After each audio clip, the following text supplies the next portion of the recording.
हमारे पास ऐसा करना चाहते हैं कि क्या करते हैं हाँ है ना। तो जो एक ऐसे तरीके जो बिल्कुल एक पर्सन पे नहीं कर सकते उनका फ्री ट्रीटमेंट तो हम उन लोगों को रखते हैं। हाँ तो अब जैसे कब से इस फील्ड में हैं आप? मैं इससे मतलब कैंसर पेशेंट के लिए तो मैं 12 साल से जुड़ी हूँ। उससे पहले मैं और सोशल वर्क करती थी ऐसे अलग अलग फील्ड में एजुकेशन के उसमें। अभी मैंने जो इस साल का मिशन मैंने लिया कि कैंसर मुक्त भारत। तो कैंसर मुक्त भारत के अंतर्गत कि कैसे नशा मुक्त कि अगर नशा मुक्ति हो गई तो 90% लोग ठीक हो जाएंगे क्योंकि जिससे क्या करते हैं आप, कैसे बताएं? नशा मुक्ति के लिए हम लोग उनको अपमानते हैं लैटिन यूनिवर्सिटी से कोर्स क्या? लैटिन यूनिवर्सिटी है ना वहाँ से प्रेशर हैंड के कोर्स किया मैंने।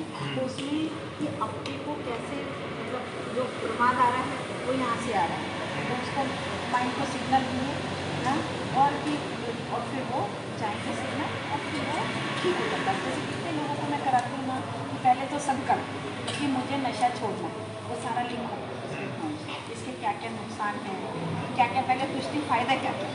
हाँ सबसे पहले पेशेंट को कि इससे नशा क्यों करते हो इससे क्या क्या फ़ायदे हैं तो वो बताते हैं कि इसमें हम इसलिए नशा करते हैं कि हम इससे स्ट्रेस फ्री हो जाते हैं या हम लोग को मोशन अच्छे से हो जाता है। मैंने कहा अगर और इसके नुकसान क्या क्या हैं उसके उसके उसमें तो वो बताएंगे खुद ही क्योंकि सब कुछ उनसे ही पूछो तो फिर वो बताते हैं कि घर में इतने झगड़े होते हैं पैसा नहीं जाता है कि इतनी इम्पोर्टेंस की वाइफ तो पैसा कमा के लाई वो भी मैंने बेच के खा लिया ये कर लिया वो सब फिर उस पर आते हैं और फिर उनको ये संकल्प पर ये बोलो कि हम ये नशा छोड़ना चाहते हैं ये स्वास्थ्य के लिए हानिकारक है इसमें की शांति जाएगी वो सारे उनसे ही करवाते हैं और फिर उसको ध्यान कराते हैं फिर रास्ता एक हिस्सा ऐसे करा और फिर मतलब जब फिर एक लकड़ी देती है वो लकड़ी दी तो यहाँ से क्यों ये तम्बाकू यहाँ मलने से क्या फ़ायदा होता है तो ये बताएं कि भाई ये यहाँ रगड़ने से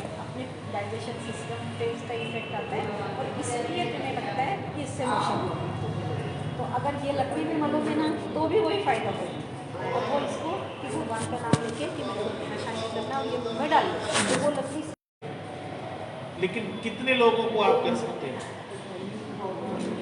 आप तो नहीं कर सकते। कोई ऐसा भी तो रास्ता बनाया जा सकता है सब स्वयं खुद करेंगे स्वयं करें। बेसिकली अभी जो प्रॉब्लम है ना नशा अभी ही हम लोग हेल्थ केयर नहीं कर रहे हैं अभी हम सिक केयर कर रहे हैं। पहले बीमार होते हैं हाँ फिर उसकी केयर कर रहे हैं। हाँ तो हेल्थ केयर वो उस दिन होगी भारत में जो पुराने आज से 400-500 साल पहले होती थी बीमारी ना पड़े। अब मैं आपको बता दूं कि जो मैं मेरा मिशन जो मैं काम कर रहा हूँ तो उसमें अलग अलग तरीके के लोग हमारे साथ जुड़े हैं।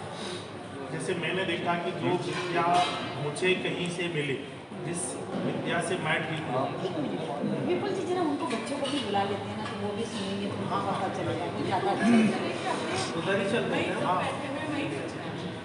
उधर ही चलते हैं उन्हें डिस्टर्ब मत करिए।